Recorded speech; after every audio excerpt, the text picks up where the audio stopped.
Back in the day, around a year after I started weightlifting, I started to see actual results. I had lost a bit of the weight and I switched to a bulking phase. And when I went to the gym, I started pushing mad weight. I started pushing way more weight than I usually was, and I was excited. I also had a lot of ambitions at the same time. I wanted to start calisthenics, I had got a job, I had upgraded my YouTube setup, everything like that. So the more I added onto my plate, the more I started to get more gains, and I thought that was the reason why. So I chose to keep on doing those and keep on doing more, while also sacrificing sleep. So after continuing this, my strength, my gains in the gym just plummeted. My performance at my job plummeted. My performance on my YouTube plummeted. Everything plummeted. It took me a while to realize what happened other than sacrificing my sleep. I lacked focus. My name is Omar, and I was able to lose 80+ pounds within a year, and I've helped other people on their fat loss journey. And I've also made these videos that they can help you. Remember back to a game where they had skill points.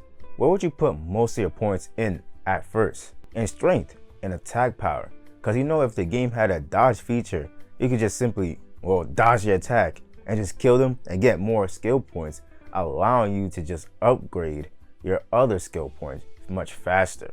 Most people spend their lives trying to do everything at once, trying out their friends' workout, learning more things about the gym, trying out calisthenics while doing weightlifting, trying all sorts of diets. It's too much. How are you supposed to know what actually works from what doesn't when you're trying everything at once? It's too many variables. It's not gonna work out. Choose one and stick to it and find out if it actually works or it was just not worth it. Well, in the end, it was worth it because you found out that it wouldn't work for you. All right, so here's your first actionable step.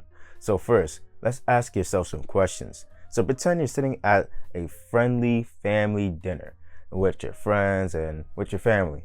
Which goal would you like to brag about the most? Then ask yourself, what goal will bring me the most fulfillment? Now, if those don't match, ask yourself this final question. Let's just say you're gonna die next year, for sure. But you're gonna have an easier time accomplishing your goal. Which one are you choosing? And you can only choose one. Once you have your answer, choose that one, stick it up on your wall so that you have that as a constant reminder. Here's number 2, learn about fat loss and these steps. Here's a realistic route that you could take to understand about it and actually be consistent throughout it. You must consume and implement. If you don't consume it and then implement it, you're gonna forget about it. It'll be all flushed down the toilet. Step number 1, start tracking what you eat. Not particularly decreasing your calories and then tracking. Just track whatever you eat right now so that you can get in the habit of doing so. Then start watching videos on healthy food. Start seeing like a common trend. Okay, they're using cheese, turkey, rice, chicken. Just start getting a hang of what they're using to make the healthy food. And you don't have to particularly go out to the store and buy the turkey, buy the chicken, buy the rice right now, but start seeing a trend. Step number 2, start learning to meal prep. Meal prep is such a hack to calorie deficit. Not even a hack, it's just mandatory. If you don't meal prep, you'll be having to make every single meal from scratch. And think about it, you are literally at a calorie deficit, meaning that you are hungry. Your body's like, feed me, feed me, feed me. What you think is gonna happen when you don't meal prep? You're gonna eventually just end up eating a whole lot of calories and going over your calorie deficit that you have planned to go on. Okay, then start going on a calorie deficit. So at least you know how to meal prep so that you're prepared for the calorie deficit. If you can get the diet down packed, that is literally 80 to 90% of the work. Step number 3, now you can start going to the gym. However, if you try it for a month and you don't like it, you could just try out other styles like Pilates, like CrossFit, calisthenics. Just try out what works for you. At least give it a month so that you could get the ball rolling downstairs so that you don't just give up once it gets really tough in the beginning. Because think about it like this, like physics. You know when a car starts, right?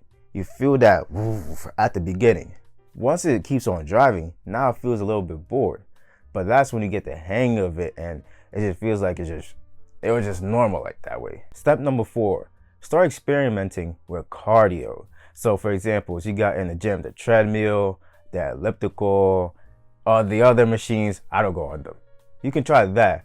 Or you can do what I do, walking. I love walking. And you can get a lot of steps burned. It just takes much longer than the ones for elliptical or the treadmill. But I prefer the walking because it just feels very nice when you're outside in the wind. You got the sun blowing in you, feel me, getting that testosterone. Once you got the basics down packed, start moving on to the specifics, like why we get hungry, why healthy food is considered healthy, why unhealthy food is considered unhealthy, and things of that nature. By the way, if you're looking for a guide to help you navigate your fat loss journey to make sure that you're on a consistent path to fat loss without running into any plateaus, you can go ahead and click on the top link of the description. I'm a person who lost the weight themselves, learned about the science behind it, and also helped other people. So if that sounds interesting and you're ready to get the dream physique of your life, go ahead and click on the top link in the description right now. And with that being said, always take it one step at a time, because you may never know where that one step may lead you.